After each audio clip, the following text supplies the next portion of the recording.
Jai Hind to one and all. Today I am here with the 10th class SST English medium.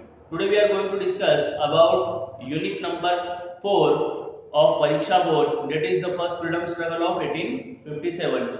Today our topic is 4.1 the freedom struggle. Today our topic is short answer type question. So let's start. Question 1, why was the struggle of 1857 known as the first war of independence? देखिए 1857 की जो struggle है उसको first war of independence क्यों कहा गया है वो हमें बताना है। इससे पहले भी बहुत सारी जो लड़ाई हुई है क्योंकि वो रीजनल बेसिस पे हुई है या अपना जो पर्सनल डिसकंटेंटमेंट को लेके हुई है, तो इस वजह से उसे फर्स्ट वॉर ऑफ इंडिपेंडेंस नहीं कहा गया। अब देखिए 1857 की लड़ाई को फर्स्ट वॉर ऑफ इंडिपेंडेंस क्यों कहा जा रहा है, उसका आंसर हम देखते हैं। Because all the group of the people from different sections of the society took part in this revolt. देखिए अगर हम इस रिवॉल्ट की बात करें तो इस रिवॉल्ट्स के अंदर जो डिफरेंट सेक्शन ऑफ सोसाइटीज है उन्होंने अपना एक्टिव रोल प्ले किया। Okay, different section of societies में हर जाति, हर धर्म, हर संप्रदाय के लोग, जो ब्रिटिश फौज के अंदर सोल्जर्स थे उन्होंने भी अपना रोल प्ले किया। इसके अलावा जो राजे रजवाड़े थे उन्होंने भी अपना रोल प्ले किया, जमींदार वगैरह ने, पीजेंट्स वगैरह ने, और कॉमन लोगों ने। जो कॉमन लोग थे वो different caste, different religion, different society, different classes को बिलोंग करते थे, तो इसलिए इसे फर्स्ट वॉर ऑफ इंडिपेंडेंस कहा जाता है। Okay, now question number second, state the results and importance of revolution of 1857। अब 1857 की जो रिवॉल्यूशन है उसका रिजल्ट्स क्या हुआ या उसके कॉन्सिक्वेंसेस क्या हुए, ये ऐसे भी पूछा जा सकता है, what were the consequences of revolt of 1857। तो देखिए इसका आंसर है, the government of England took over the rule of India in its hand.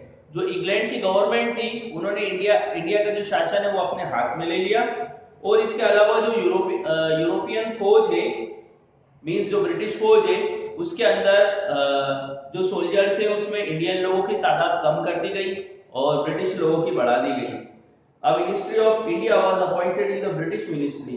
British ministry के अंदर एक मिनिस्ट्री ऑफ इंडिया को अपॉइंट किया गया। Indian were promise for jobs without discrimination. इसके अलावा इंडियन को जॉब देने का वादा किया गया बिगर किसी डिस्क्रिमिनेशन के, बिगर किसी भेदभाव के। The policy of taking over states and provinces was एबोलिश्ड। इसके अलावा स्टेट्स और प्रोविंस को अब ब्रिटिशर्स और ज्यादा आगे नहीं बढ़ाएंगे और ज्यादा अपने एडमिनिस्ट्रेटिव सिस्टम या अपने एम्पायर को आगे नहीं बढ़ाएंगे, ऐसा वादा किया गया, ऐसी पॉलिसीज बनाई गई।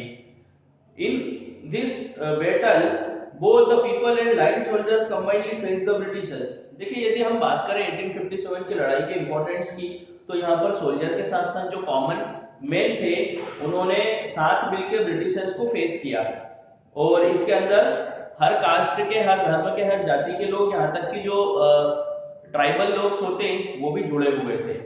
नाउ क्वेश्चन नंबर थर्ड है, right, why were the Indian ruler angry with the British rule. जो इंडियन रूलर थे, रूलर मतलब कि जो राजघराने हैं, वो ब्रिटिश रूल से नाराज क्यों थे? तो देखो यहाँ पर हमने दो कारण बताए, एक तो लॉर्ड डेलोसी की डॉक्ट्राइन ऑफ लेक्स और एक लॉर्ड वेलेस्ले की जो पॉलिसीज है सब्सिडरी अलायंस, उसके बारे में हमने बताया। तो देखिए ये आंसर आपको अलग से याद करने की जरूरत नहीं है, जो वेरी शॉर्ट के अंदर क्वेश्चन नंबर 4 और क्वेश्चन नंबर 5 है, इसको अगर हम कंबाइन लिख देते हैं तो ये इसका आंसर हो जाता है। ठीक है, तो इसको आप अलग से याद मत करिए। जो very short answer type question है उसको क्वेश्चन 4 और क्वेश्चन 5 को कंबाइनली लिख दीजिए। ठीक है, तो क्वेश्चन 4 और क्वेश्चन 5 को हम समझ चुके हैं। नाउ क्वेश्चन नंबर 4 अब देखेंगे, मींस शॉर्ट का question 4, why were the Indian not satisfied with the social policies of British government. जो इंडियन लोग थे वो social policies of British government से खुश क्यों नहीं थे? देखिए इसके अंदर भी जो हमारा वेरी शॉर्ट है, वेरी शॉर्ट का क्वेश्चन नंबर 11 हम लिख सकते हैं, सेम एज इट इज अगर आप लिख देंगे तो ये इसका आंसर हो जाएगा, इसको अलग से लिखने की जरूरत नहीं है। तो वेरी शॉर्ट का 11 भी आपको मैंने एक्सप्लेन कर दिया है, आप हमारी प्रीवियस वीडियो इसके लिए देख सकते हैं। Now question number 5, why do you know about revolutionary, what method did they adopt against the British administration. Revolutionary के बारे में हम क्या जानते हैं और इन्होंने ब्रिटिशर्स के खिलाफ क्या मेथड अपनाई वो हमें बताना है। देखिए जो रिवॉल्यूशनरी है ये ट्रू पैट्रियोटिक है, एक सच्चे देशभक्त थे। They believe that the political rights can not be achieve through non violence. देखिए इनका ये मानना था कि नॉन वायलेंस के थ्रू पॉलिटिकल राइट अचीव नहीं की जा सकती है। ओके, तो इनका ये मानना था कि यदि हमें इंडिपेंडेंस चाहिए, यदि हमें सेल्फ रूल चाहिए, तो उसके लिए वायलेंट करना पड़ेगा और ब्रिटिशर्स को नुकसान पहुंचाना पड़ेगा, जब भी ब्रिटिशर्स हमारे हाथ में एडमिनिस्ट्रेटिव सिस्टम्स देंगे। ओके, तो देखिए ब्रिटिशर्स के खिलाफ जो रिवॉल्यूशनरीज है उन्होंने क्या क्या किया। पहला, self rule can be achieve by violence. पहले सबसे फर्स्ट पे इनका ये मानना था कि सेल्फ रूल वायलेंस से अचीव किया जाएगा। तो देखिए इसके लिए ये क्या करते थे कि सेक्रेटली मतलब गुप्त तरीके से ये अपना ऑर्गेनाइजेशन चलाते थे। वहां पर लोगों को हथियार चलाने की, बॉम्ब वगैरह बनाने की ट्रेनिंग वगैरह दिया करते थे।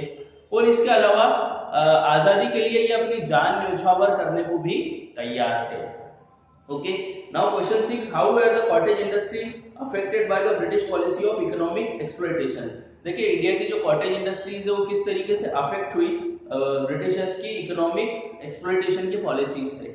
देखिए भारत की जो कॉटेज इंडस्ट्रीज है, यहाँ पर जो भी चीजें बनती थी, जो कपड़े वगैरह या जो दूसरे आइटम बनते थे, यदि हम उसको एक्सपोर्ट करना चाहते थे दूसरे देशों में, तो उस पर हेवी टैक्स लगाया जाता था ब्रिटिशर्स के द्वारा।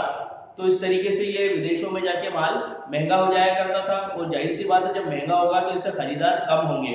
और जो इंग्लैंड से माल आया करता था उसको टैक्स फ्री रखा जाता था, तो टैक्स फ्री रखा होने की वजह से ये सस्ता होता था, और जाहिर सी बात है सस्ता माल बहुत जल्दी मार्केट में सेल आउट होता है। और इसके अलावा इंडस्ट्रीज के अंदर बना हुआ ये फाइन मटेरियल हुआ करता था, मतलब इंडस्ट्रीज में बना हुआ फाइन क्लोथ्स वगैरह या दूसरे आइटम्स हुआ करते थे, तो इस वजह से भी ये जल्दी बिक जाता था।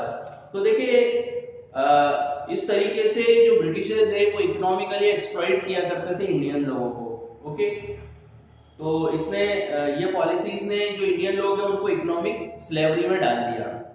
Now question 7, what was the immediate cause of freedom struggle of 1857?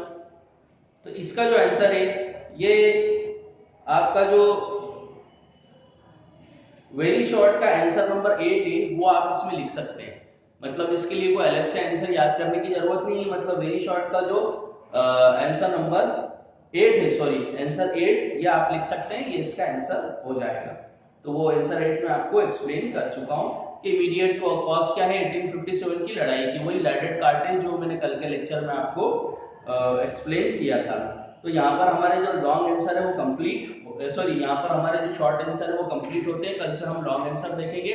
तो आज के लिए बस इतना ही। जो आज आपको टॉपिक दिया गया है, जो क्वेश्चन आंसर बताए गए, उसको अच्छे से आप लर्न करें ताकि एग्जाम में आपको किसी प्रकार की प्रॉब्लम ना हो। और इसके अलावा जो एडजस्टमेंट बताया है कि कौन से क्वेश्चंस आपको वेरी शॉर्ट के कौन से क्वेश्चंस में मिल रहे हैं, तो उसको भी आप अच्छे से समझ लीजिए। मतलब 2-3 तरीके से क्वेश्चन पूछा जा सकता है, तो उस क्वेश्चन को भी आप 2-3 फॉर्मेट के अंदर रीड कर लीजिए, ताकि आपको एग्जाम में किसी प्रकार की प्रॉब्लम का सामना न करना पड़े। तो आज के लिए बस इतना ही। जय हिंद, जय भारत।